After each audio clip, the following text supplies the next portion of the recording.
तो आज के वीडियो में हम लोग किसको किसको देखेंगे, पहले ये देख लेते हैं। सबसे पहले हम लोग देखने वाले हैं श्यानता के बारे में। किनके बारे में देखेंगे?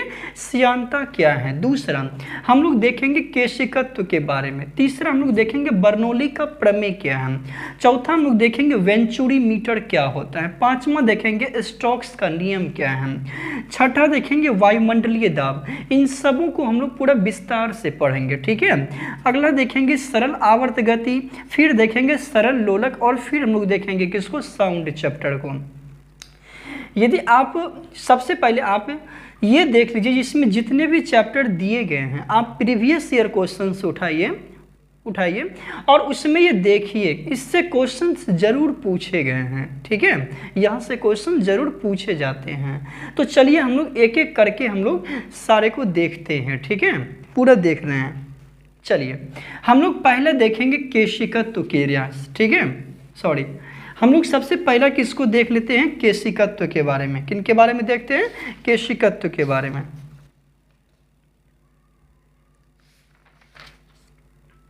चलिए हम लोग सबसे पहले किसको देख लेते हैं? केशिकत्व। समझिएगा ध्यान से, केशिकत्व हम लोग इसको बोलते हैं। अब समझिएगा, हम लोग सबसे पहले किसको देखने वाले हैं? कैपिलरिटी, ठीक है। कैपिलरिटी यानी कि हम लोग पहला किसको देख रहे हैं? केशिकत्व के बारे में, ठीक है। अब ये केशिकत्व एक्चुअली में होता क्या है, इसका हम लोग सबसे पहले आपको एग्जाम्पल बता देते हैं, फिर हम इसका डिफिनीशन देखेंगे। केशिकत्व जो होता है, जैसे आप देखिए दिया देखे हैं कि नहीं देखे हैं? दिया देखे या लालटेन देखे हैं ना? लालटेन जो तेल वाला लालटेन होता है, उसमें जो बत्ती डाला हुआ रहता है, उसमें देखिएगा तेल ऊपर किसके माध्यम से चढ़ता है? तो केशिकत्व क्रिया के कारण, ठीक है। पौधे जो पृथ्वी से जल लेते हैं और नीचे से जो जल ग्रहण करते हैं, किसके कारण ग्रहण करते हैं? केशिकत्व क्रिया के कारण, ठीक है। तीसरा हम लोग देखते हैं जो कागज जो होता है वो स्याही को किसके कारण सोखता है? कि ये केशिकत्व के कारण। इसमें सिंपली आप एक फॉर्मूला देख लीजिए। केशिकत्व जो होता है द्रव के ऊपर चढ़ने एवं नीचे उतरने की क्रिया होती है, ठीक है। कैपिलरी केशिकत्व क्या होता है? तो द्रव के ऊपर चढ़ने और नीचे उतरने की क्या होती है? केशिकत्व कहलाती है। सबसे पहले ये समझिए केशिकत्व संबंधित किससे है? ठोस से है या द्रव से है या गैस से है? किससे संबंधित है ये? तो केशिकत्व संबंधित है आपका द्रव से। किससे संबंधित है? द्रव से संबंधित है। अब यहाँ पे समझिए, द्रव के ऊपर चढ़ने एवं नीचे उतरने की क्रिया को ही हम लोग क्या कहते हैं? केशिकत्व क्रिया कहते हैं, ठीक है। केशिकत्व जो होता है इसमें हम लोग यदि हाइट की बात करें, केशिकत्व की हाइट यानी कि द्रव के ऊपर चढ़ने और नीचे, h बराबर क्या हो गया? केशिकत्व की जो ऊंचाई होती है, ठीक है। इसमें 2 पाई यहाँ पे लिखेंगे 2t cos theta bye RDG हो जाएगा। क्या हो जाएगा? 2t cos थीटा बाय क्या हो जाएगा? RDG, ठीक है। 2t cos थीटा बाय क्या होगा? RDG। अब सबसे पहले यहाँ पे देखिए कौन क्या है इसमें। यहाँ पे T जो है ना, T जो होता है ये पृष्ठीय तनाव है। क्या है ये? पृष्ठीय तनाव। समझ लीजिए ध्यान से, T क्या है? पृष्ठीय तनाव यानी कि सरफेस टेंशन। सरफेस टेंशन तो आप जान नहीं रहे होंगे। यदि जान रहे हैं, यदि नहीं भी जान रहे हैं, तो इसके पीछे वाले वीडियो में हम पूरा विस्तार से इसको बताए हुए हैं, पृष्ठीय तनाव। उसको आप जरूर देखें, तभी ये वीडियो समझ में आएगा, ठीक है। क्योंकि सभी ये वीडियो एक दूसरे से क्या है? रिलेटेड है। अब यहाँ पे देखिए T यहाँ पे क्या है? पृष्ठीय तनाव है, ठीक है। दूसरा कोस थीटा क्या है? ये जो एंगल बनता है, जैसे 90 डिग्री एंगल हो गया, 60 डिग्री एंगल हो गया, इसके लिए क्या यूज होता है? Cos theta.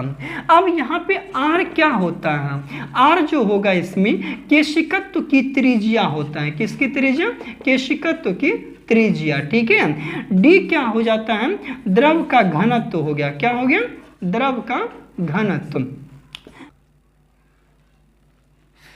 समझिएगा, हम लोग अभी क्या देख रहे हैं, केशिकत्व के बारे में देख रहे हैं, यही ना, किसके बारे में देख रहे हैं, केशिकत्व। यहाँ पे केश नली की त्रिज्या डाल देते हैं, ठीक है, क्या डाल रहे हैं यहाँ पे, केश नली की त्रिज्या, समझ लीजिएगा, ये केश नली की त्रिज्या हो गया, समझिएगा इसको ध्यान से। हम लोग केशिकत्व के बारे में पढ़ने वाले हैं, पहला हम लोग एक एक करके देखेंगे। सबसे पहले हम लोग किसको देखते हैं, केशिकत्व। केशिकत्व क्या है, द्रव के ऊपर चढ़ने या द्रव के नीचे उतरने की क्रिया को ही हम लोग क्या कहते हैं, केशिकत्व क्रिया कहते हैं, ठीक है, क्या कहेंगे, केशिकत्व क्रिया। इसके लिए एक फॉर्मूला याद रखना है, H जो होता है यानी कि गहराई हो गया या ऊंचाई हो गया, क्या हो गया, ये केशिकत्व जो होता है द्रव की ऊंचाई, द्रव की ऊंचाई एवं क्या, गहराई, ठीक है, द्रव की ऊंचाई एवं क्या होगी, गहराई, समझिएगा इसको ध्यान से। यहाँ पे H क्या है, द्रव की ऊंचाई, मतलब जो द्रव दिया हुआ है वो ऊपर चढ़ेगा या नीचे आएगा, ठीक है, वो हो गया H बराबर क्या होता है, formula 2t cos theta bye RdG होता है। यहाँ पे T क्या है, सरफेस टेंशन है, दूसरा R क्या है, जो केश नली होता है, केश नली की क्या है, त्रिज्या है, केश नली की क्या है, ये त्रिज्या है, समझ गया, ये RD यानी कि R क्या हो गया, केश नली की त्रिज्या। दूसरा D जो होता है द्रव का क्या हो गया, घनत्व, D क्या होता है, द्रव का घनत्व। अब समझिए केश नली क्या होता है, केश नली बत्ती समझते हैं, हो दिया का जो बत्ती होता है वो समझ रहे हैं, या लालटेन का जो बत्ती होता है उसको समझते हैं कि नहीं, ये चीज समझ रहे हैं ना। अब यही समझिए, वही होता है केश नली, ठीक है, केश नली। अब समझिएगा यहाँ पे इसका मीनिंग क्या होगा, सिर्फ इसमें आपको ये फॉर्मूला सिर्फ याद रखना है। यहाँ पे देखिए ये हाइट किस पे डिपेंड कर रहा है, एक तो सरफेस टेंशन पे डिपेंड कर रहे हैं, दूसरा रेडियस पे डिपेंड कर रहे हैं, तीसरे डेंसिटी पे डिपेंड कर रहे हैं, और चौथा किस पे, ग्रेविटी पे डिपेंड कर रहा है, किस पे डिपेंड कर रहा है, ग्रेविटी पे। हम लोग एक चीज बता चुके हैं, ये डायरेक्टली प्रोपोर्शनल, ये क्या है देखिए, H बराबर क्या है दोस्तों, T है, यानी कि जब पृष्ठीय तनाव कम होगा, पृष्ठीय तनाव क्या होगा, कम होगा, तो द्रव क्या होगा, द्रव की ऊंचाई क्या होगी, कम होगी। मतलब समझ रहे हैं, जब पृष्ठीय तनाव कम होगा द्रव कम ऊंचाई पे चढ़ेगा, जब यही पृष्ठीय तनाव ज्यादा होगा तो द्रव क्या होगा, ज्यादा ऊंचाई पे चढ़ेगा। समझ रहे हैं मेरी बात को, जब पृष्ठीय तनाव कम हो तो द्रव की ऊंचाई या गहराई क्या होगा, कम होगा, वही जब पृष्ठीय तनाव ज्यादा होगा तो द्रव की ऊंचाई या गहराई क्या होगा, ज्यादा होगा, ठीक है। मतलब अभी हम क्या बोले कि यदि T बढ़ेगा यानी कि सरफेस टेंशन बढ़ेगा तो हाइट भी क्या होगा, बढ़ेगा, यदि सरफेस टेंशन घटेगा तो हाइट भी क्या होने वाला है, घटने वाला है। समझ चुके हैं, पहला पॉइंट याद रखिएगा। दूसरा पॉइंट समझिएगा, दूसरा पॉइंट आपको दिया हुआ है H बराबर नहीं कुछ तो ऊपर में क्या है, 1 है, H बराबर क्या दिया है, 1/r, मतलब ये क्या है, इन्वर्सली है ना हो, तो इन्वर्सली का मतलब क्या है, यदि केश नली की त्रिज्या क्या होगी, मोटी होगी, केश नली की त्रिज्या समझ रहे हैं, जैसे मान लिया जाए एगो बत्ती बना लीजिए, ये क्या है, बत्ती है, ठीक है, अभी ये बत्ती कैसा है, पतला है, समझिएगा इसको ध्यान से, ये दूसरा बत्ती है, ठीक है, ये क्या है, दूसरा बत्ती, ये दूसरा बत्ती, समझिएगा ध्यान से। क्या बोल रहे हैं, यदि रेडियस ज्यादा होगा तो कम हाइट पे चढ़ेगा, यदि रेडियस कम होगा तो ये ज्यादा हाइट पे चढ़ेगा। मतलब समझिए ये क्या है, मोटका बत्ती है कि नहीं, मतलब इसका रेडियस क्या है, ज्यादा है, तो ये जो होता है इसमें जो द्रव जो है, इसमें द्रव समझिएगा, इसमें द्रव कम ऊंचाई पे चढ़ेगा या ज्यादा ऊंचाई पे, बताइए तो, इसमें द्रव जो है कम ऊंचाई पे चढ़ेगा, कम ऊंचाई पे चढ़ेगा, ठीक है, कम ऊंचाई तय करेगा, समझिएगा ध्यान से इसको, इसमें द्रव कम ऊंचाई तय करेगा और इसमें क्या होगा, इसमें अधिक तय करेगा, ठीक है, इसमें क्या करेगा, ये अधिक। अभी तो हम बता चुके हैं, यानी कि H इनवर्सली प्रोपोर्शनल क्या है, R का, यानी कि केश नली की जो है त्रिज्या होती है, यानी कि केश नली यदि ज़्यादा मोटा होगा ना तो उसमें द्रव कम ऊपर चढ़ेगा, ठीक है, यदि केश नली पतला होगा तो उसमें द्रव क्या होगा, ज़्यादा ऊपर चढ़ेगा। इसलिए कहता है कि दीप यानी कि जो दिया होता है या लालटेन होता है उसका बोलता है बत्ती पतला कर दो, ठीक है, ताकि वो ज़्यादा हाइट पर चढ़े और कम जो है द्रव को सोखे, यही बात है। उम्मीद है कि आप H इक्वल टू 1/r भी समझ चुके हैं, H बराबर T भी समझ चुके हैं। फॉर्मूला क्या होता है, H equal to 2T cos theta by क्या होता है, RdG। अब तीसरा जो कंडीशन इसी में आ रहा है, तीसरा कंडीशन किसका आ रहा है बताइए तो, तीसरा कंडीशन है H इक्वल टू 1 बाय क्या है, D है। D क्या है बताइए तो, द्रव का घनत्व। D क्या है हो, द्रव का घनत्व। समझिएगा, जब द्रव का घनत्व ज्यादा रहेगा, द्रव का घनत्व तो क्या हो, ज्यादा रहेगा, तो कम ऊंचाई पे चढ़ेगा, यही ना मतलब। डेंसिटी कम, हाइट ज्यादा, डेंसिटी ज्यादा, हाइट क्या होगा, कम होगा। यानी कि यदि द्रव का घनत्व कम है तो ज्यादा हाइट पे चढ़ेगा, यदि द्रव का घनत्व ज्यादा है तो वो कम हाइट पे चढ़ेगा। क्या आप समझ चुके हैं ये। हम दूसरा देखिए, अब ये जी हो गया, ग्रेविटी हो गया, जी ग्रेविटी, आप ये तो चीज समझ ही रहे हैं।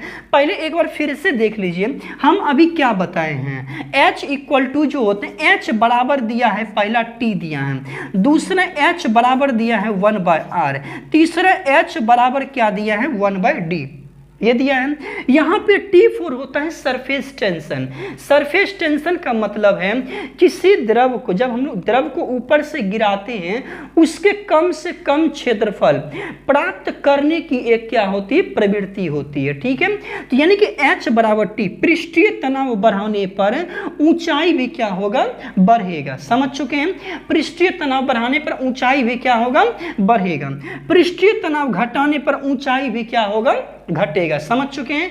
तीसरा कंडीशन चलिए, 1/r है, यदि केस नली की त्रिज्या बढ़ेगा तो हाइट क्या होगा, कम होगा। यदि केस नली की त्रिज्या कम होगा तो हाइट क्या होगा, ज्यादा होगा। मतलब मोटका जो बत्ती होता है, मोटका बत्ती में तेल कम चढ़ेगा, ठीक है। वही जो पतरका बत्ती रहेगा, पतरका बत्ती में तेल क्या होगा, ज्यादा चढ़ेगा। समझ चुके हैं आप कि नहीं। तीसरा कंडीशन 1/d, यदि द्रव का घनत्व ज्यादा रहेगा, ठीक है, द्रव का घनत्व ज्यादा रहेगा, हाइट क्या होगा, कम। द्रव का घनत्व कम, हाइट क्या रहेगा, ज्यादा। उम्मीद है आप इस चीज को समझ चुके हैं। क्या केस नली समझ चुके हैं, केस नली समझ गए ना। तो चलिए हम लोग अब आगे चलते हैं, ठीक है। अब हम लोग देखिए, इसका हम लोग कुछ एग्जाम्पल, इसका फॉर्मूला सिर्फ याद रखना है, बाद बाकी सब टूट जाएगा, ठीक है। इसका हम लोग जो है एग्जाम्पल देख लेते हैं। एग्जाम्पल जैसे देखते हैं, एग्जाम्पल में क्या लिखिए, नंबर 1, ब्लॉटिंग पेपर जो होता है, ब्लॉटिंग पेपर द्वारा स्याही को सोख लेना। क्या करना, सोख लेना। समझ लीजिए।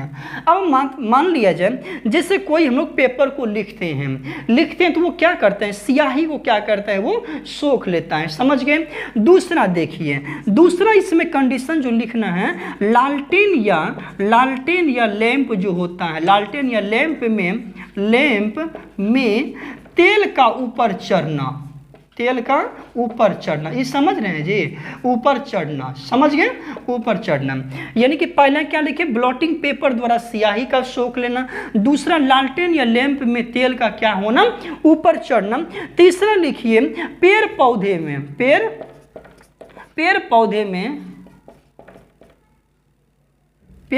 में जल का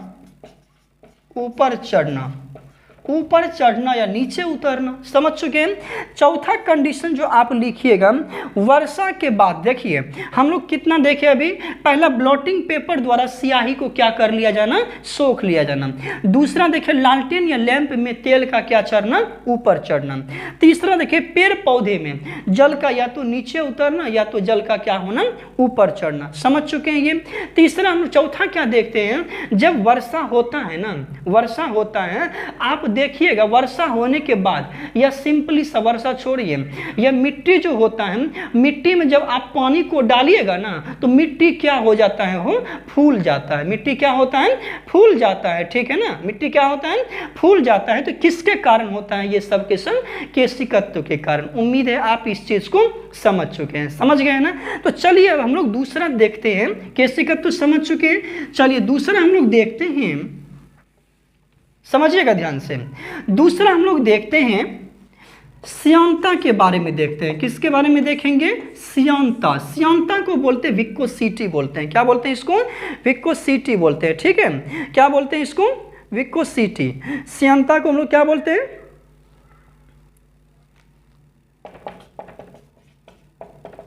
समझिएगा इसको ध्यान से।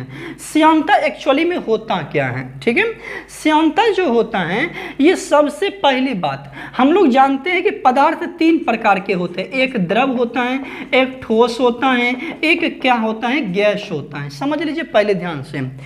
श्यानता वहीं पे होता है कि जो बहने का एक प्रकार का ये भी क्या है? गुण है। श्यानता क्या है? बहने का क्या है? गुण है। समझ लीजिए ध्यान से। श्यानता जो होता है बहने का क्या है? गुण है।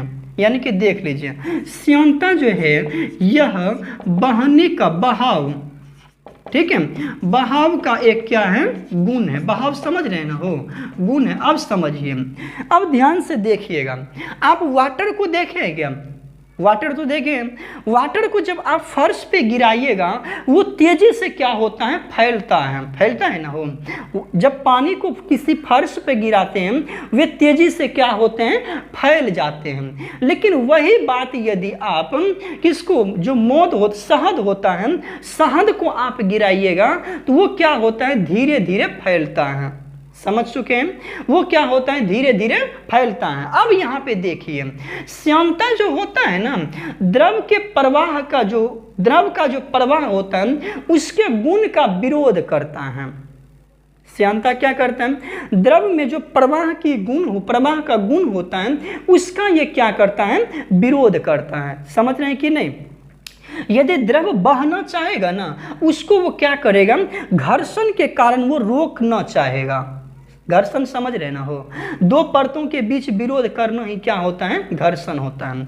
यानी कि जब द्रव बहना चाहेगा तो वह घर्षण के कारण उसका क्या करेगा?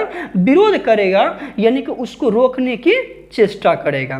यानी कि श्यानता जो होता है यह बहाव का एक गुण होता है जो किसका विरोध करता है? बहाव का विरोध करता है। जो बहाव का क्या करता है? हो बहाव का विरोध करता है। समझिएगा, विरोध करता है। ठीक है, जो बहाव का क्या करता है? ये विरोध करता है। हम क्या देखें अभी? श्यानता जो होता है, जैसे आप देखिए किसी फर्श पे जल को गिरा दीजिए तो जल क्या होता है? पूरे फर्श पे क्या होता है? फैल जाता है, बहुत फास्ट फैलता है। वही यदि आप फर्श पे शहद को गिराइएगा वो क्या होता है? धीरे धीरे फैलता है। मतलब एक चीज याद रख लीजिए, जो जितना धीरे फैलेगा ना उसकी श्यानता उतनी ज्यादा होगी। समझ रहे हैं? जो जितना धीरे फैलेगा उसकी श्यानता क्या होगी? उतनी ज्यादा होगी। जैसे अभी आप बताइए, क्वेश्चन आपसे पूछेगा, जैसे देखिएगा जल हो गया, जल प्लस में क्या? शहद। जल प्लस किसका? शहद। दोनों में बताइए श्यानता किसका ज्यादा है? दोनों में श्यानता किसका ज्यादा होगा? बताइए तो। दोनों में श्यानता किसका ज्यादा हो? कौन कम बहाव की प्रवृत्ति कम होती है तो धीरे धीरे फैलता है? कौन? शहद है ना? हो तो श्यानता सबसे ज्यादा किसका हो गया? श्यानता सबसे ज्यादा किसका हो गया? इसी का, शहद का। समझ चुके हैं? श्यानता सबसे ज्यादा क्या हो गया? ठीक है, अब समझ लीजिए, श्यानता सबसे ज्यादा किसका? का? शहद का। इससे भी जब अति देखेंगे, ठीक है, इससे भी जब हम लोग देखेंगे, इससे भी कोई पतला होता है क्या? शहद से भी कोई अति होता है क्या? इसके बाद देखिए, जैसे जल ले लीजिए, जल के बाद ले लीजिए केरोसिन तेल ले लीजिए। क्या ले लीजिए? केरोसिन तेल ले लीजिए। फिर ले लीजिए आप शहद ले लीजिए। तो बताइए इसमें श्यानता किसका होगा ज्यादा? बताइए इसमें किसका होगा? इसमें सबसे ज्यादा किसका होगा? शहद का ही होगा। उम्मीद है आप इस चीज को समझ चुके हैं। श्यानता समझे हो? द्रव में जो बहने की प्रवृत्ति होती है उसके गुणों का विरोध करना ही क्या कहलाता है? श्यानता कहलाता है। समझ गए? द्रव में जो बहने का गुण होता है उसके गुणों का विरोध करना क्या कहलाता है? श्यानता। तो श्यानता देख लीजिए, जैसे शहद जो जितना देर से बहेगा, जो जितना देर से बहेगा वो उतना क्या? उसकी श्यानता उतना ज्यादा। ठीक है। जो जितना जल्दी फैलेगा ना उसकी श्यानता उतना कम। समझ चुके हैं। अब यहाँ पे देखिए जल और शहद में सबसे ज्यादा श्यानता किसका? शहद का। दूसरा जल, केरोसिन तेल, शहद में सबसे ज्यादा श्यानता किसका हो गया? शहद का। समझ चुके हैं। तीसरा अब कंडीशन देखिए, हम क्या बोले, श्यानता जो होता है बहाव की एक प्रवृत्ति होती है। क्या ठोस में बहाव होता है? हो बताइए तो, ठोस में बहाव होता है? नहीं ना। तो इसमें श्यानता जो होता है, इसमें श्यानता क्या होता है? जीरो होता है, नहीं के बराबर। दूसरा देखिए द्रव हो गया, तीसरा क्या हो गया? गैस हो गया। अब बताइए कि दोनों में सबसे कम बहाव की प्रवृत्ति किस में होती है? बताइए तो। सबसे कम बहाव की प्रवृत्ति द्रव में ही होती है ना, कि नहीं होती है? गैस को जैसे आप छोड़िएगा वो पूरा फैलना चालू कर देता है। मतलब जो जितना जल्दी फैले तो उसकी श्यानता कम। समझ गए? जो जितना जल्दी फैले उसकी श्यानता कम, जो जितना देरी से फैले उसकी श्यानता ज्यादा। तो वही बात है, यहाँ पे द्रव की श्यानता क्या होगा? ज्यादा होगा और गैस की श्यानता क्या होगा? कम होगा। समझ चुके हैं। अब यहाँ पे समझिएगा, पॉइंट आप नोट जरूर करते चलिए, ठीक है। अब यहाँ पे तीसरा पॉइंट समझिएगा, ठीक है। यानी कि श्यानता का जो होता है ताप का प्रभाव, ठीक है। किसका प्रभाव? ताप का प्रभाव। अब ये एक बात बताइए, जैसे कोई चीज है, पानी है, तो पानी का तो ऑलरेडी पहले से श्यानता कम ही है कि नहीं? जैसे आप देख लीजिए शहद ही है, शहद पहले जब ठंडा रहेगा तो वो धीरे धीरे बहेगा, ठीक है। दूसरी बात, जब शहद को हम लोग गर्म कर देंगे ना तो वो क्या होगा? पतला हो जाएगा और वो क्या होगा? उसमें बहाव की प्रवृत्ति थोड़ा तेज हो जाएगी। यानी कि हम क्या देख रहे हैं दोस्तों कि द्रव जो होता है ताप बढ़ाने पर, क्या बढ़ाने पर? ताप बढ़ाने पर, ये पॉइंट ध्यान रखिएगा, ताप बढ़ाने पर द्रव की श्यानता क्या होती है? बताइए तो। श्यानता घटती है। श्यानता क्या होती है? घटती है। तथा गैस की श्यानता क्या होती है? गैस की श्यानता बढ़ती है।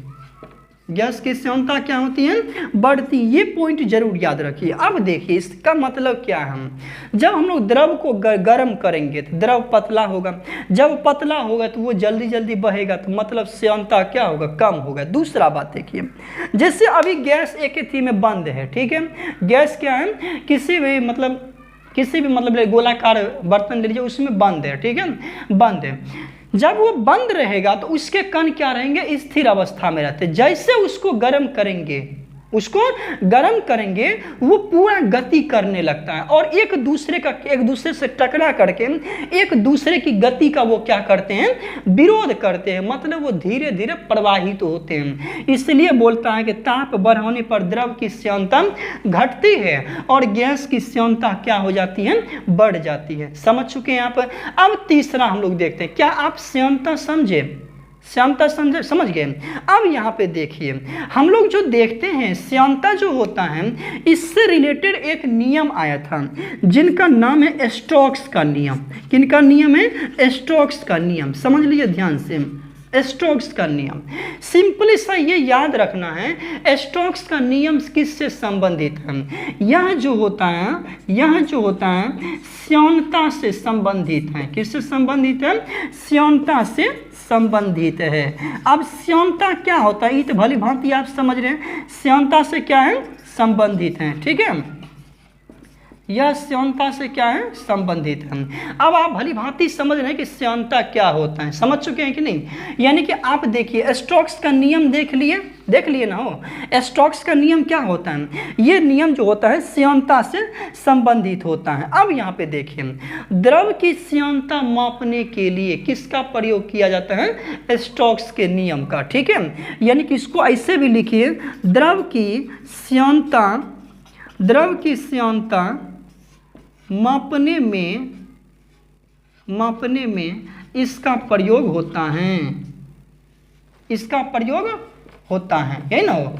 प्रयोग होता है। तो बोलेगा द्रव की श्यानता मापने के लिए किसका प्रयोग होता है? स्टोक्स के नियम का। उम्मीद है आप समझ चुके हैं, समझ गए हैं। अब यहाँ पे देखिए, अब श्यानता हो गया, स्टोक्स का नियम हो गया। तीसरा हम लोग देखेंगे वेंचुरी मीटर के बारे में। किसके बारे में देखते हैं? Venturi meter. अब यहाँ पे देखिए, इसको मिटा दे क्या, बर्नौली का प्रमेय। यह भी जो होते हैं तरल जो होता है, तरल मतलब समझ रहे हैं जी, द्रव होता है। तरल मतलब क्या होता है? द्रव। यह भी क्या होता है? तरल के प्रवाह से संबंधित है। किसके प्रवाह से? तरल के प्रवाह से। आप एक चीज जानते होंगे, जब हवा का वेग ज्यादा होता है ना, जब हवा का वेग क्या हो, ज्यादा होता है, तो वैसे में जो छप्पर रहता है, छप्पर समझ रहे हैं, जो खर का जो घर होता है, खर क्या बोलते हैं उसको, यानी कि क्या बोलते हैं उसको, या पतरे जो होते हैं, या चदरा जो इसको होता है, जो चदरे का घर रहता है वो क्या हो जाता है? उड़ जाता है। क्या हो जाता है? उड़ जाता है। जब तेज आंधी आता है तो जो चदरे का घर होता है वो क्या होता है? उड़ जाता है। ये किसके कारण संभव होता है? तो बर्नौली के प्रमेय के कारण। किसके कारण दोस्तों? बर्नौली के प्रमेय के कारण। ये समझिए पहले कह क्या रहा है। यदि इस प्रमेय का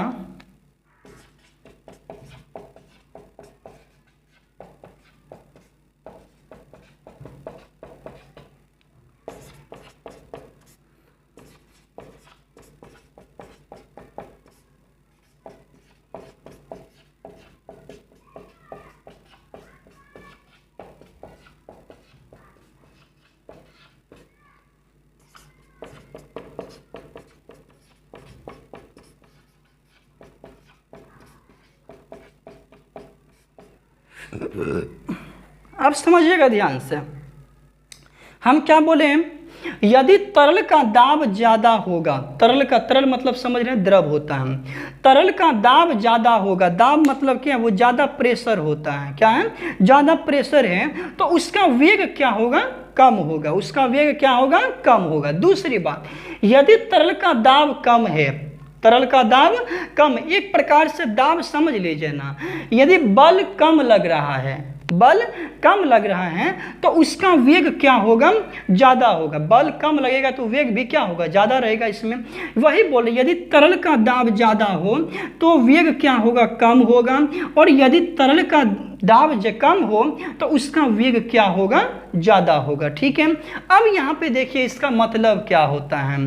अब यहाँ पे समझिएगा, जैसे नदी है, ठीक है, नदी है, नदी का यदि दाब ज्यादा रहेगा, दाब यदि ज्यादा रहेगा, दाब मतलब ज्यादा, दाब यदि ज्यादा रहेगा तो वहां पे उसका वेग क्या रहेगा? कम रहेगा। वेग क्या रहेगा? कम रहेगा। ठीक है। और यदि तरल का दाब कम रहेगा तो वहां पे वेग क्या रहेंगे?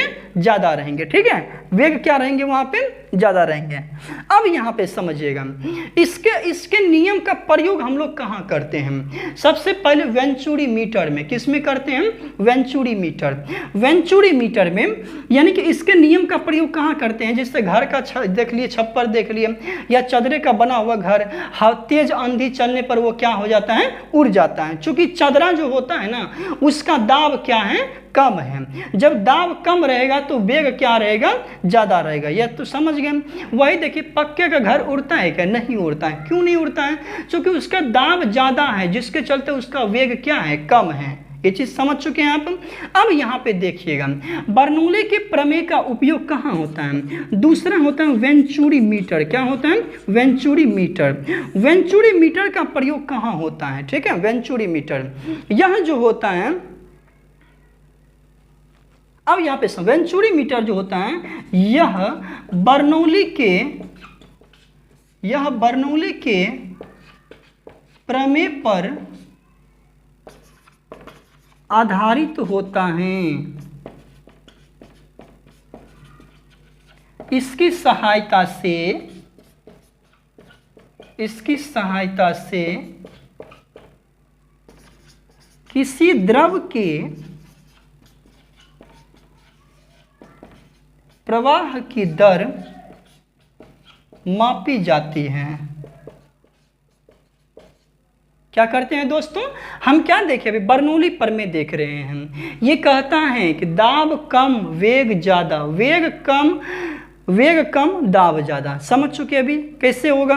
उसके बाद बताए इसके एग्जाम्पल में देखेंगे वेंचुरी मीटर। वेंचुरी मीटर सबसे पहले तो बोलेगा द्रव के प्रवाह की दर किससे मापी जाती है, तो वेंचुरी मीटर से। किससे मापी जाती है, वेंचुरी मीटर से, ठीक है। तो यह किस पे आधारित होता है, तो वेंचुरी मीटर बर्नौली के प्रमेय पर आधारित होता है, समझ चुके हैं। और उसके बाद इसकी सहायता से किसी द्रव के प्रवाह की हम लोग क्या करते हैं, दर को मापते हैं। उम्मीद है आप समझ चुके हैं। क्या आप बर्नौली का प्रमेय समझ गए, श्यानता समझ चुके हैं, केसनली के बारे में समझ चुके हैं, समझ गए ना हो, स्टोक्स का नियम समझ चुके हैं, बर्नौली का प्रमेय समझ गए, ठीक है, वेंचुरी मीटर के बारे में आप समझ चुके हैं। तो चलिए हम लोग आगे देखते हैं बारे में, ठीक है।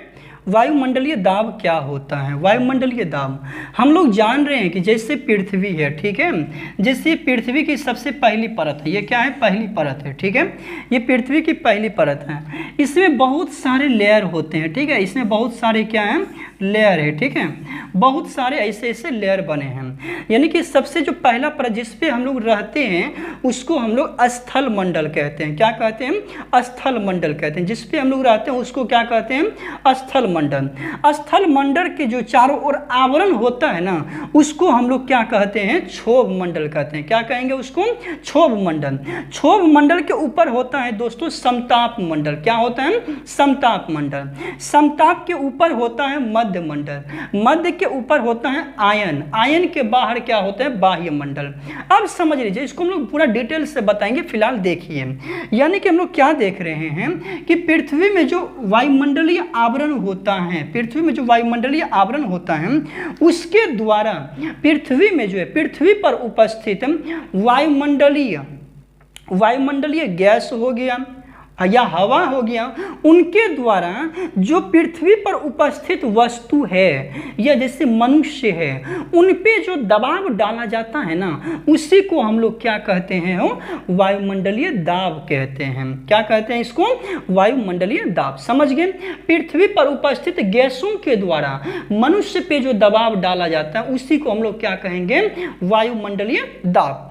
अब यहाँ पे देखिए तो ये पॉइंट लिख रहे, दूसरा पॉइंट क्या है, वायुमंडलीय दाब की सबसे पहली बार गणना किसने किया था, तो ये पॉइंट जरूर याद रखें। सबसे पहली बार गणना जो है वान ग्यूरिक के द्वारा किया गया। किसके द्वारा, वान ग्यूरिक ने किया था, ठीक है, किसने किया था, वान ग्यूरिक ने, ठीक है।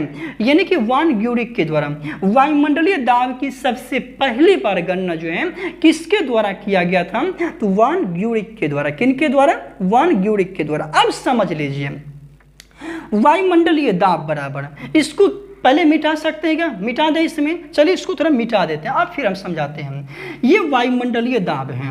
वायुमंडलीय दाब जो होता है इसको मापने के लिए सबसे पहले बैरोमीटर जानते हैं, बैरोमीटर जानते हैं, चलो बैरोमीटर छोड़ो, थर्मामीटर जानते हैं। थर्मामीटर में देखिएगा एक चमकीला सा क्या होता है, छोटा सा कण रहता है जो क्या होता है कभी ऊपर जाएगा कभी नीचे आएगा, ठीक है। जब 98 पे पहुंचता है तो बोलता है कि आदमी हाँ नॉर्मल शरीर छो, ऐसा बोलता है ना, नॉर्मल शरीर है।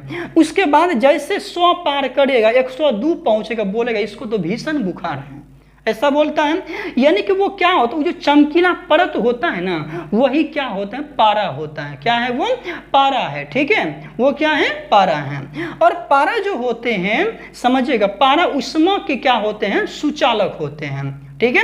जैसे वो हीट पाएगा ना वो क्या होता है उसमें प्रसार होने लगता है, ऊपर नीचे वो करने लगते हैं, समझ गए। उष्मा के क्या है, वो सुचालक है। अभी हम लोग फिलहाल देखते हैं पारा में जो होते हैं, जो वायुमंडलीय दाब होता है, वायुमंडलीय जो होते हैं, समझ लीजिएगा, वायुमंडलीय बैरोमीटर में एक चीज समझ लीजिए इसको, वायुमंडलीय बैरोमीटर जो होता है, जैसे मान लिया जाए ये क्या है, थर्मामीटर है, ये क्या है, हम थर्मामीटर है, क्या, ठीक है, ये क्या है, थर्मामीटर है। अभी पारा के कण यहाँ पे है, फिर यहाँ पे आ गया, फिर यहाँ पे, फिर यहाँ पे और फिर यहाँ पे, ऐसे बढ़ते हैं, ठीक है। तो यानी कि इसमें जो होता है टोटल 76 सेंटीमीटर क्या होता है, ये लंबा होता है। इसकी लंबाई कितनी होती है, 76 सेंटीमीटर। समझ लीजिए ध्यान से, भी टोटल लंबाई कितना है, 76 सेंटीमीटर है। यहाँ पे देखिएगा, यहाँ पे, यहाँ जब पारा कहाँ पे होता है, 76 सेंटीमीटर हाईएस्ट पॉइंट पे होता है, उसके द्वारा जो दबाव लगाया जाता है, समझिए ध्यान से, जब पारे का पॉइंट कहाँ हो 76 सेंटीमीटर पे, पारे का पॉइंट कहाँ हो 76 सेंटीमीटर पे। जैसे होता है ना कि 1 सेंटीमीटर पे रहेगा तो कम दाब लगेगा, 2 सेंटीमीटर पे रहेगा तो और उससे थोड़ा सा ज़्यादा लगेगा, 3 सेंटीमीटर पे रहेगा थोड़ा और उससे ज़्यादा लगेगा, ऐसा बात होता है ना। तो यानी कि जब 76 सेंटीमीटर पे जो वायुमंडलीय दाब रहता है, जो शरीर उस समय महसूस करता है, उसी को हम लोग कहते हैं क्या, वायुमंडलीय दाब। नहीं समझे, समझिएगा। पारे में कितना सेंटीमीटर होगा, वो 76 सेंटीमीटर तक चढ़ेगा उतरेगा, चढ़ेगा उतरेगा, ठीक है। कितना सेंटीमीटर, 76 सेंटीमीटर। दोस्तों यदि यही 76 सेंटीमीटर यदि यहाँ पे क्या होता है, यहाँ पे तो अभी ये पारा का यूज कर रहे हैं, किसका यूज कर रहे हैं, पारे का यूज कर रहे हैं हम। यदि यही इसी में हम लोग जो है जल का यूज करें, किसका यूज करें, जल का यूज कर दें, क्या यूज करते हैं, जल, तो इसके जो कितना होगा, 3 मीटर होगा, 3 मीटर होगा, समझ लीजिए।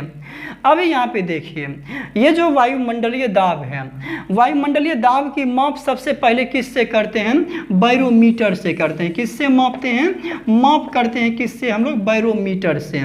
किससे करेंगे, बैरोमीटर से।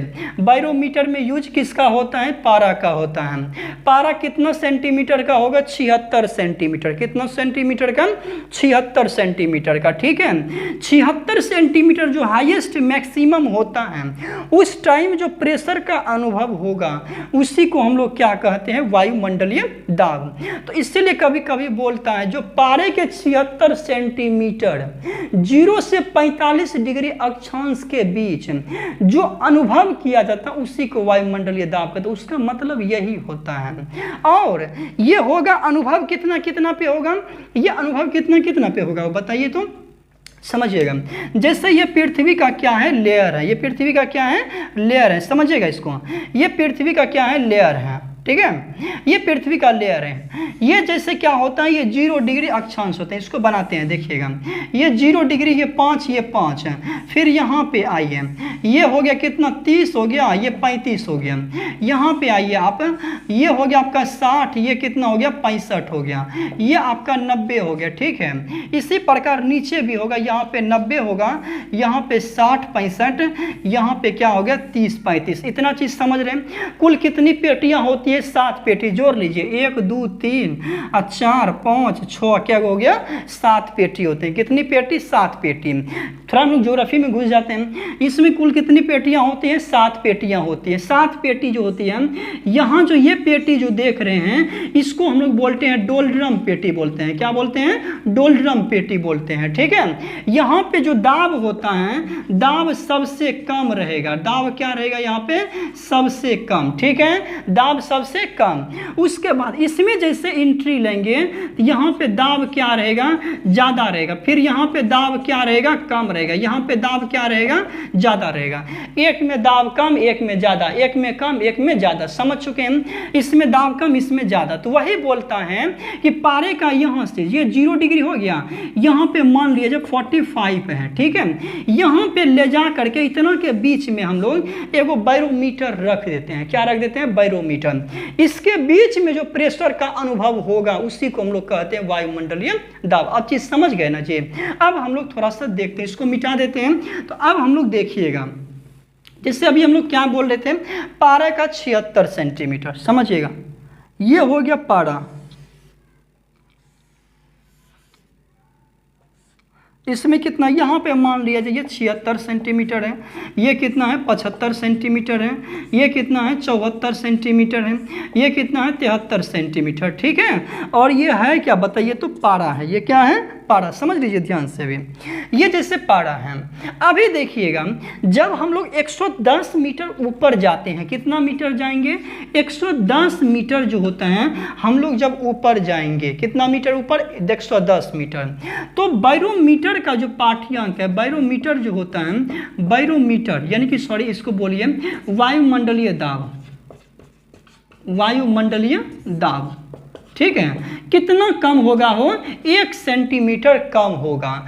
मतलब इसके बीच का डिफरेंस कितना, 110 मीटर। कितना, 110 मीटर। फिर इसके बीच का डिफरेंस कितना बताइए तो 220 मीटर हो गया, नहीं हो गया हो, तो यानी कि 2 गुण पास किया तो 220 मीटर। फिर इसके बीच का कितना मीटर, 330 मीटर। आप तो समझ गए ना। 110 मीटर जब ऊपर जाएंगे ना तो 1 सेंटीमीटर क्या होगा, कम होगा। 1 सेंटीमीटर क्या होगा, पारे का पाठ्यांक कम होगा। मतलब वायुमंडलीय दाब क्या होगा, कमेगा। वायुमंडलीय दाब क्या होगा, कमेगा। ये चीज़ समझ गए ना, ये चीज़ समझ गए। तो याद रखना है 110 मीटर ऊपर जाने पर कितना सेंटीमीटर पारे का जो है, पारे का वायुमंडलीय दाब कम होता है, तो 1 सेंटीमीटर। समझ चुके हैं। अब यहाँ पे थोड़ा सा समझिएगा जी, देखिएगा यहाँ पे क्या बोल रहा है, वायुमंडलीय दाब में परिवर्तन। वायुमंडलीय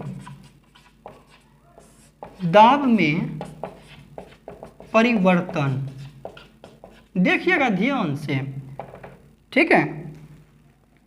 देखिएगा वायुमंडलीय दाब कम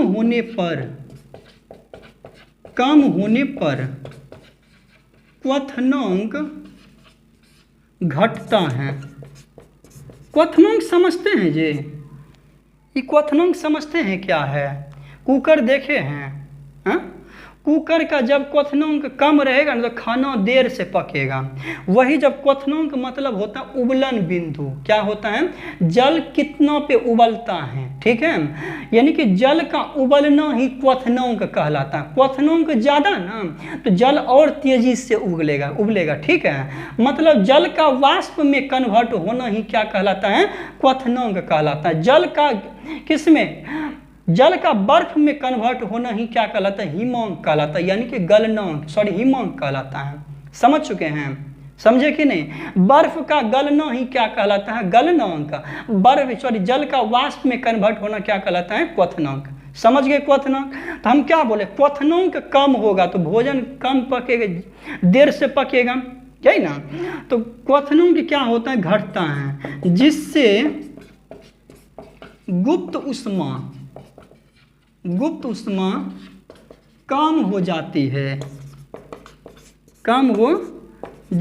है और भोजन देर से पकता है। समझ लीजिए इसको, भोजन क्या होता है, हो देर से पकता है। इसका मतलब समझिएगा क्या बोल रहा है। वायुमंडलीय दाब जब कम होगा तो क्वथनांक क्या होगा, कम होगा। क्वथनांक क्या होगा, कम होगा। जब क्वथनांक कम होगा तो भोजन देर से पकेगा। समझ गए, भोजन क्या होगा, देर से पकेगा। मतलब जल का देर से उबलेगा तो देर से ही पकेगा। इसीलिए कहता है कि जब हम लोग धरती पर जो है खाना बनाते हैं तो वो जल्दी पक जाता है, और पहाड़ पे जब खाना बनाते हैं वो क्या होता है, लेट से पकता है। समझ चुके। पहाड़ पे खाना बनाने में क्या होती है, कठिनाई होती है, ठीक है, क्योंकि वहाँ पे क्वथनांक क्या होता है, कम होता है। समझ गए। क्वथनांक कम होने पर गुप्त उष्मा कम हो जाती है, ठीक है, जिसके चलते जल देर से उबलता है, और जल देर से उबलेगा तो खाना देर से पकेगा, खाना देर से पकेगा तो खाएंगे भी देर से। समझ गए ना। तो यही बात है, वायुमंडलीय दाब के बारे में आप समझ चुके हैं। अब यहाँ पे एक और चीज़ देख लीजिए, वायुमंडलीय दाब की माप, ठीक है। वायुमंडलीय दाब की माप, वायुमंडलीय दाब की माप किससे करते हैं, हो अभी बताए थे ना, किससे करते हैं, बैरोमीटर से।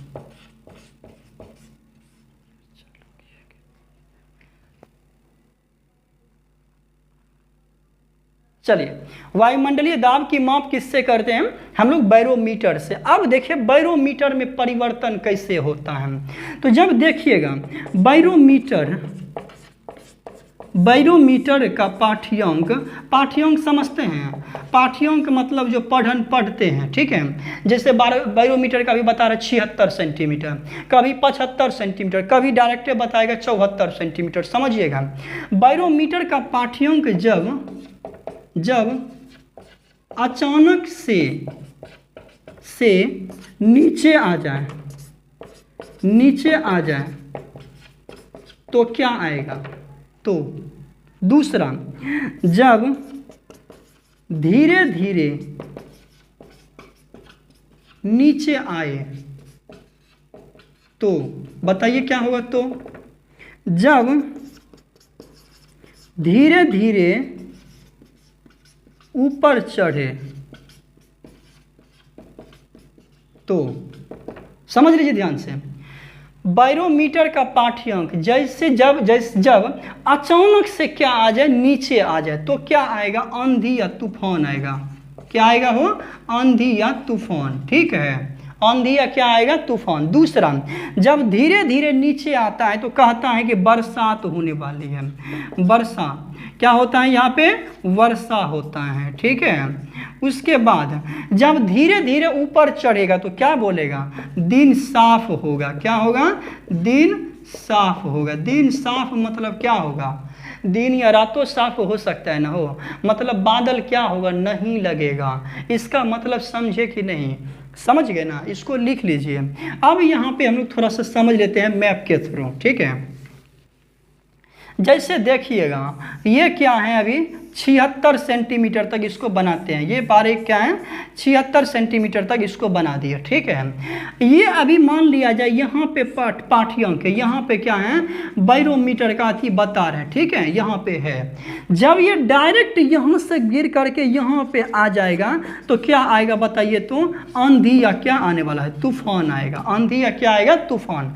जब धीरे धीरे इसमें आया, इसमें आया, फिर इसमें आया, फिर इसमें आया, फिर इसमें आएगा तो क्या आएगा? वर्षा होगा। क्या होगा? वर्षा होगा। फिर देखिएगा जब धीरे धीरे ये ऊपर चढ़ेगा तो इसका मतलब क्या होगा? दिन या रात क्या होगा? बताइए तो साफ होगा। ठीक है, दिन या रात क्या होगा? साफ होगा। उम्मीद है आप इस चीज को समझ चुके हैं ना हो। और देख लीजिए, अब यहाँ पे देखिए, एक कभी कभी ये पूछ देता है कि एक वायुमंडलीय दाब बराबर, एक वायुमंडलीय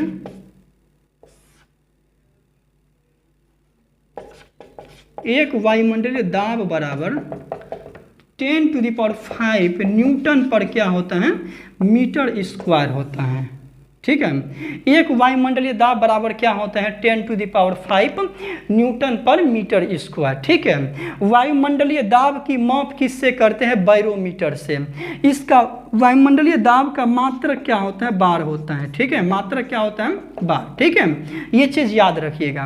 एक बार बराबर कितना होता है? 10⁵ न्यूटन पर मीटर स्क्वायर। याद रहेगा, याद रखिएगा। तो इस तरीके से आपका जो वायुमंडलीय दाब है दोस्तों, वे क्या हो गए? खत्म हो गए। ठीक है, चलिए अब हम लोग दूसरा चैप्टर देखते हैं। चलिए अब हम लोग देखते हैं सरल आवर्त गति के बारे में। ठीक है, सबसे पहले आवर्त गति को हम लोग देखेंगे। आवर्त गति ये होता क्या है? ठीक है, किसको देखेंगे हम लोग? ये आवर्त गति क्या होता है? आवर्त गति में लिखें कि जब कोई पिंड एक निश्चित समय अंतराल में अपनी गति को एक निश्चित पथ पर बार बार दोहराए, उसी को क्या कहेंगे? आवर्त गति। क्या आप ये बता सकते हैं कि जो सुई के जो होते हैं, घड़ी का जो सुई होता है, देखिएगा वो एक निश्चित पथ पे वो अपनी गति को क्या करता है? दोहराता है। ठीक है, दूसरी देख लीजिए, पेंडुलम देखें क्या? सुई का जो पेंडुलम, घड़ी का जो पेंडुलम होता है, वो जब टिंटिंग बजता है ऐसे ऐसे, देखें क्या? वो देखिएगा एक निश्चित पथ पर क्या होता है? हमेशा चलते रहता है और एक निश्चित समय पर अपनी गति को क्या करता है? दोहराता है। समझ गए? उसी को हम लोग कहेंगे आवर्त गति। एक निश्चित पथ है, एक निश्चित समय अंतराल पे अपनी गति को क्या कर रहा है? वो दोहरा रहा है। उसी को हम लोग क्या कहते हैं? हम सरल आवर्त गति। ये चीज समझ चुके हैं? समझ गए कि नहीं? अब यहाँ पे देखिए, एक तरीके से ये सरल आवर्त गति ऐसे देखिए, जैसे ये है, इसको ऐसे ऐसे लाएं, फिर ऐसे ऐसे जो जाता है ऐसे ऐसे, मतलब इसको छोड़िए। फिलहाल देखिए, इसमें एक निश्चित पथ पे एक निश्चित समय अंतराल के बाद अपनी गति को क्या करेगा? वो दोहराएगा। अब हम लोग देखते हैं उससे रिलेटेड एक आएगा आवृत्ति। आवृत्ति क्या होता है? एक सेकेंड में वह जितनी बार आगे पीछे करेगा उसको हम लोग क्या कहते हैं? आवृत्ति कहते हैं। क्या कहेंगे उसको? आवृत्ति। आवृत्ति का SI मात्रक होता है हर्ट्ज। क्या होता है? हर्ट्ज होता है। आवृत्ति का SI मात्रक क्या होता है? हर्ट्ज होता है। आवृत्ति n बराबर होता है 1 क्या? t होता है। t फॉर क्या होता है? आवर्तकाल यानी कि टाइम इंटरवल। ठीक है, याद रखिएगा। तो आवर्त गति, अब हम लोग चलते, ये डिफिनेशन लिख लीजिए पहले। अब हम लोग चलते हैं, इसका देखते हैं फिगर के साथ। ठीक है, समझिएगा इसको ध्यान से, समझिएगा। जैसे मान लीजिए ये एक निश्चित बिंदु है। ठीक है, ये एक क्या है? निश्चित बिंदु है। देखिएगा ध्यान से, ये एक निश्चित बिंदु है। ठीक है, निश्चित बिंदु। यहाँ पे क्या करे हैं हम लोग? एक गेंद को बांध दिए। क्या बांध दिए?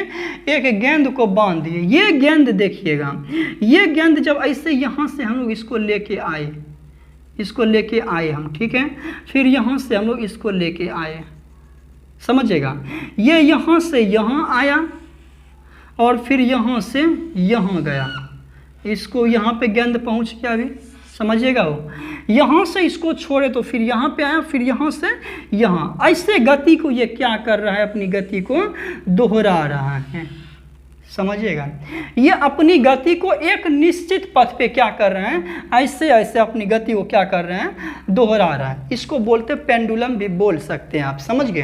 अब यहाँ पे देखिए, जब एक निश्चित पथ पे ये चल रहा है और एक निश्चित समय अंतराल पे भी चल रहा है, तो इसी को हम लोग क्या कहते हैं? आवर्त गति कहते हैं। क्या कहते हैं?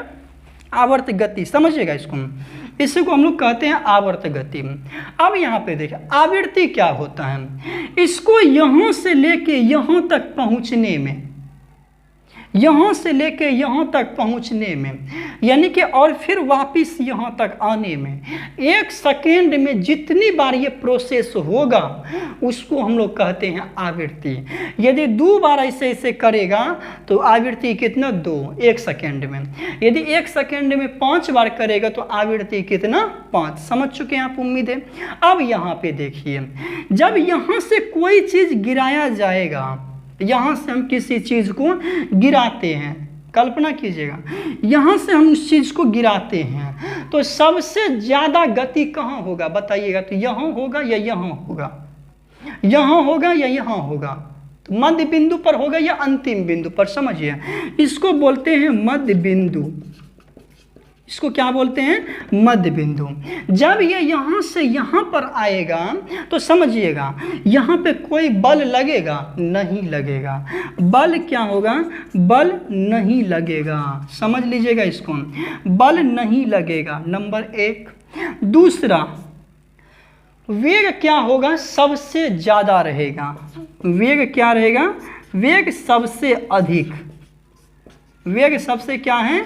अधिक है। तीसरी बात, त्वरण क्या है? सबसे त्वरण क्या रहेगा? शून्य हो जाएगा। त्वरण क्या हो जाएगा? शून्य हो जाएगा। ठीक है। चौथी, गतिज ऊर्जा मतलब क्या होगा? उसमें गति कितना है? तो गतिज ऊर्जा यहाँ पर क्या होगा? सबसे ज़्यादा। गतिज ऊर्जा जो होगा, गतिज ऊर्जा क्या होगा? यहाँ पे मैक्सिमम होगा। क्या होगा? मैक्सिमम। और वही 5वां पॉइंट, जो स्थितिज ऊर्जा होगा, कौन सी ऊर्जा? स्थितिज ऊर्जा, ये क्या होगा? मिनिमम होगा। ठीक है, ये क्या होगा? हो मिनिमम। समझ चुके हैं आप? यहाँ पे बताइए, जब मध्य बिंदु पे आएगा, सरल आवर्त गति कहाँ पे हो?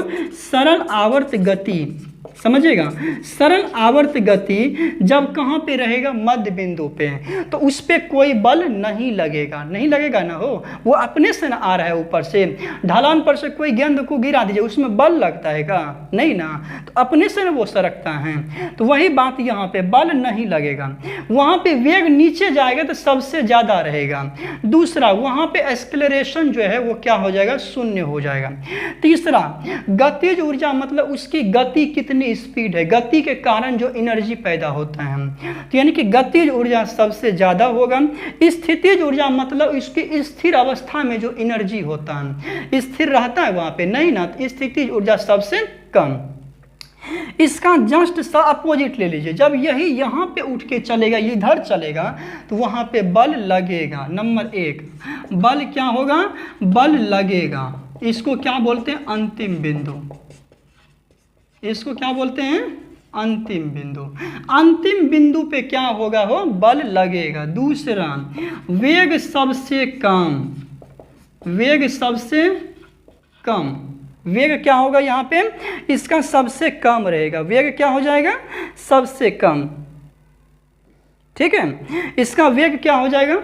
देखिएगा, वेग सबसे कम या वेग क्या हो जाएगा? इसका शून्य हो जाएगा। ठीक है, वेग क्या होगा? शून्य। तीसरा, गतिज ऊर्जा जो है, जो काइनेटिक एनर्जी होता है, ये भी क्या हो जाएगा? शून्य हो जाएगा। चौथा, स्थितिज ऊर्जा जो होता है, चूंकि यहाँ पे आके स्थित हो जाएगा, स्थितिज ऊर्जा जो होगा, जिसको मैकेनिकल एनर्जी बोलते हैं, इस ये क्या हो जाएगा? तो ये हो जाएगा मैक्सिमम। ये क्या हो जाएगा? मैक्सिमम। ठीक है, ये 4 पॉइंट हो गया।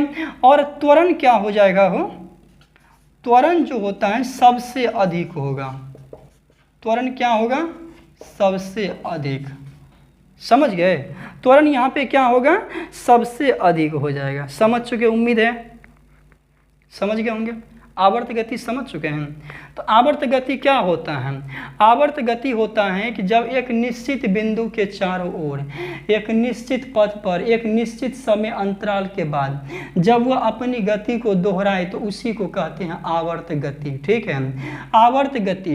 अब यहाँ पे देखिए, आवर्त गति जो होता है उसमें आवृत्ति होते हैं। 1 सेकेंड में वह जितना चक्कर लगाता है उसी को हम लोग क्या कहते हैं? आवृत्ति कहते हैं। ठीक है, आवृत्ति कहते हैं। आवृत्ति कैसे मात्रक होता है? हर्ट्ज। आवृत्ति कैसे मात्रक?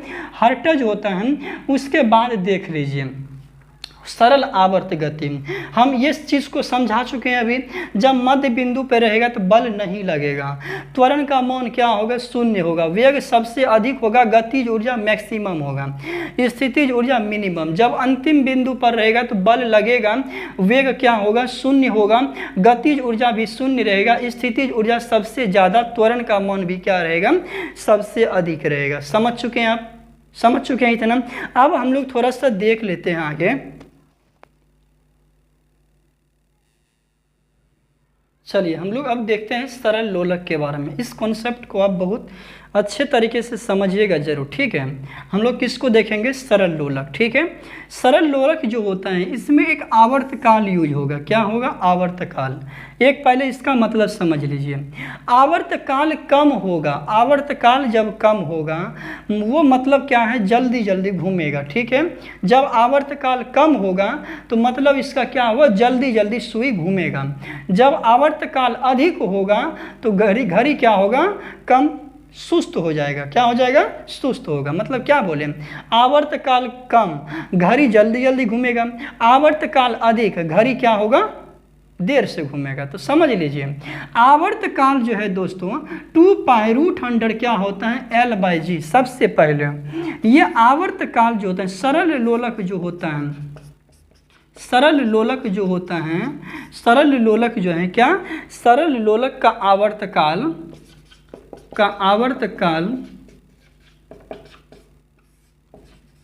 द्रव्यमान पर निर्भर नहीं करता है, नहीं करता है। पहला समझ गए। दूसरा, सरल लोलक का आवर्तकाल लंबाई पर, लंबाई देख रहे हैं, निर्भर करता है। समझिए। दूसरा, सरल लोलक का आवर्तकाल किस पे? गुरुत्वीय त्वरण पे निर्भर करता है। समझ चुके? अब देखिए हम क्या देख रहे हैं? 2t डायरेक्टली होता है क्या? √100L का, √100L का। कहता है यदि लंबाई दुगुना कर देंगे तो आवर्तकाल क्या हो जाएगा? √2 गुना। लंबाई 4 गुना तो आवर्तकाल कितना? 2 गुना। 4 का वर्गमूल 2। समझिएगा। हम लोग क्या देखते हैं? एक झूला है। ठीक है, एक क्या है? झूला। समझिएगा ये क्या है? यहाँ पे झूला, यहाँ पे जो है झूला जो है एक, ये यहाँ पे क्या है? बंधी हुई है। ठीक है, झूला यहाँ पे क्या है? रस्सी है, ये रस्सी है, यहाँ पे क्या है? बंधा हुआ है। यहाँ पे क्या है? बैठने वाला। समझिएगा, जैसे एक लड़की यहाँ पे बैठी हुई है, पहले एक मुड़ता क्या बैठी, लड़की बैठी हुई है। अब ये लड़की क्या है, बैठी है। तो पहले तो वो झूल रहा था, सिंपली जैसे झूलना था वो झूल रहा था। जब ये लड़की क्या हो जाती है, ठड़ा हो जाती है, क्या हो गई, ठड़ा हो गई। तो ठड़ा होने के बाद लंबाई लड़की का क्या हो गया, बढ़ गया। तो यहाँ से लेके यहाँ तक का लंबाई अब कम न हो गया हो कि नहीं हुआ, लंबाई क्या हो गया, कम न हो गया। तो जब लंबाई कम हो गया तो आवर्तकाल क्या हो जाएगा, कम न हो जाएगा। नहीं समझे, लड़की क्या थी, बैठी हुई थी, लड़की या लड़का कुछ भी ले लो, बैठी हुई है, ठीक है। अब लड़की क्या हो गई, ठड़ी हो गई, ठड़ी हो गई। तो जैसे ठड़ा होगा तो ये जो बिंदु है जहाँ से वो बंधा हुआ है क्या हो गया, कम न हो गया, दोनों के बीच का गैप हुआ कि नहीं, बीच का गैप कम हो गया। तो जब गैप कम हुआ तो आवर्तकाल क्या हो जाएगा, कम न हो जाएगा, आवर्तकाल क्या होगा, कम हो जाएगा। सिंपली डिफिनेशन समझ लीजिए इसका क्या है। जब ये ठड़ी हुई दोनों के बीच का गैप क्या हुआ, कम हुआ, हो गया। कब गैप कम होने पर क्या हो जाता है, आवर्तकाल क्या हो गया, कम हो गया। जैसे आवर्तकाल कम हो गया, हम बताए ना आवर्तकाल कम होने का मतलब घड़ी बहुत तेज चलेगा। तो यानी कि आवर्तकाल कम हो गया मतलब क्या, घड़ी बहुत फास्ट झूलेगा, चलेगा कि नहीं। यहाँ पे घड़ी की बात नहीं है, झूला की बात है। जब लड़की बैठी हुई है, जब वो खड़ी हो जाए तो झूला तेज चलेगा या सुस्त चलेगा, बताइए तो, झूला तेज चलेगा, ठीक है। क्यों चलेगा ये भी समझा दिए। दूसरी बात है, यहाँ पे एक लड़की बैठी है, उसके बगल में आके 4 गो लड़की और बैठ गया, तो क्या हो गया, उसका भार बढ़ गया ना, तो क्या होगा, कोई प्रभाव पड़ेगा नहीं ना। क्यों, द्रव्यमान पे वो निर्भर नहीं करता है, समझ गए। दूसरी बात। तीसरी बात है, जब ये लंबाई बढ़ जाएगा, ये लंबाई क्या होगा, बढ़ जाएगा, ठीक है। ये लंबाई क्या होगा, बढ़ जाएगा, तो आवर्तकाल भी क्या होगा, बढ़ जाएगा। मतलब घड़ी क्या होगा, सुस्त चलेगा, घड़ी या झुलवा सुस्त चलेगा, यही ना। जैसे देखते हैं गर्मी में जो घड़ी का सुइया होता है उसकी लंबाई थोड़ा सा बढ़ जाता है गर्मी में। गर्मी में क्या होता है, घड़ी की सुई की लंबाई क्या हो जाती है, बढ़ जाती है। घड़ी की सुई की लंबाई बढ़ने से आवर्तकाल क्या होगा, बताइए तो, आवर्तकाल क्या होगा, बढ़ न जाएगा। आवर्तकाल जब बढ़ेगा तो फिर क्या होगा, घड़ी सुस्त चलेगा। इसलिए कहता है गर्मी में घड़ी बड़ा सुस्त चलता है, ठीक है, दिन पहाड़ लगता है। उसके बाद दूसरी बात है, जैसे ठंडा आएगा तो घड़ी क्या आएगा, सुइया क्या होगा, सुस्ता जाता है। जैसे सुस्ताएगा तो लंबाई कम, लंबाई जैसे कम तो घड़ी फास्ट चलना लगता है। कहता है ना कि ठंडा में दिन के पते नहीं चले, बोलता है ना। तो वही बात है कि ठंड में घड़ी की सुई क्या हो जाता है, बहुत फास्ट हो जाता है, समझ गए। तो वही बात है यहाँ पे, यानी कि सरल लोलक आप समझ चुके हैं। तीसरी बात, और 2 बात अभी हम समझा चुके, 3 बात समझा चुके हैं। पहला क्या समझाएं, एक लड़की झूल रही है, दूसरी लड़की आके बैठ गई, कोई प्रभाव पड़ेगा नहीं। दूसरी बात, लड़की झूल रही थी, खड़ी हो गई तो झूला क्या होगा, तेज घूमेगा, दूसरी बात। तीसरी बात, घड़ी की सुई है, घड़ी गर्मी में घड़ी की सुई की लंबाई क्या हो जाती है, बढ़ जाती है, जिसके चलते घड़ी की सुस्त चलता है। ठंडी में घड़ी की सुई की लंबाई कम हो जाती है, जिसके चलते घड़ी क्या हो जाती है, धीरे फास्ट चलता है, ठीक है। तीसरा बात है, हम लोग जानते हैं अंतरिक्ष में जो होता है, हम यहाँ क्या लिखे हैं, इसको मिटा सकते हैं जी, देखिएगा। अब देखिएगा, हम लोग ये चीज जान रहे हैं कि अंतरिक्ष में जब यही सरल लोलक अंतरिक्ष में ले जाएंगे, कहाँ ले जाएंगे, अंतरिक्ष में। अंतरिक्ष में कहाँ लेके जा रहे हैं, अंतरिक्ष में। अंतरिक्ष में जो है जी का मान, यानी कि गुरुत्वीय त्वरण जो होता है उसका मान क्या होता है, 0 होता है। अंतरिक्ष में क्या होता है, 0। तो समझिएगा इसको, t बराबर 2π√100L/0, इसका मान क्या होगा, इनफाइनाइट ना, क्या हो गया, इनफाइनाइट। अंतरिक्ष में जो है जब हम लोग क्या सरल लोलक को लेके जाएंगे तो आवर्तकाल क्या होगा, बताइए तो, आवर्तकाल क्या हो जाएगा, आवर्तकाल अनंत हो जाएगा, आवर्तकाल अनंत हो जाएगा। और घड़ी जो है, ये घड़ी की जगह सरल लोलक लीजिए, सरल लोलक काम नहीं करेगा, सरल लोलक काम नहीं करेगा, समझ गए हो, सरल लोलक काम नहीं करेगा। क्या इस चीज को आप समझ चुके हैं, समझ गए ना। आज आप क्या सब देखे हैं बताइए तो। अभी केशिकत्व से चालू किए थे, उसके बाद श्यानता को पढ़ाए, बर्नौली के प्रमेय को पढ़ाए, वेंचुरी मीटर को पढ़ाए, स्टोक्स के नियम को पढ़ाए, सरल आवर्त गति को पढ़ाए हैं, आवृत्ति को पढ़ाए हैं। फिर किसको पढ़ाए हम? सरल लोलक के बारे में देखे हैं ना, इतना चीज़ समझ गए होंगे। अगले के क्लास में हम लोग देखेंगे ध्वनि के बारे में। अगला क्लास किससे रिलेटेड होगा? ध्वनि से रिलेटेड होगा, समझिएगा। उसमें हम लोग देखेंगे ध्वनि, ठीक है।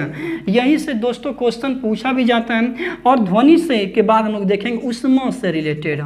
उष्मा से रिलेटेड आप कोई भी एग्जाम दे दीजिए, ठीक है।